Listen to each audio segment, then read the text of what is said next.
राज्यसभा निवडणुकीचा अर्ज भरण्याआधी राष्ट्रवादीच्या दोन्ही पक्षांच्या विलीनीकरणाचा प्रयत्न, राष्ट्रवादीच्या एका मोठ्या नेत्याचा गौप्यस्फोट। 7 दिवस आधी शरद पवारांच्या पक्षाचा प्रस्ताव, मात्र प्रस्तावाला राष्ट्रवादी काँग्रेसकडून उत्तर नाही, विश्वसनीय सूत्रांची माहिती। वीके सिंग विरोधातील पुरावे रोहित पवारांकडून सीआयडीकडे सुपूर्द।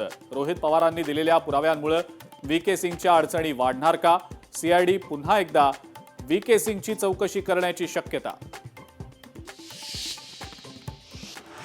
पात्र शेतकऱ्यांना 2 लाखांपर्यंत कर्जमाफी। पुण्यश्लोक अहिल्याबाई होळकर कर्जमाफी योजना जाहीर।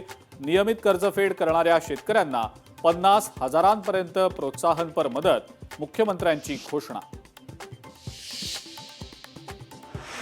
अर्थसंकल्प सादर करताना मुख्यमंत्र्यांना अजितदादांची आठवण। अर्थसंकल्प अजितदादांना समर्पित, मुख्यमंत्र्यांचं वक्तव्य।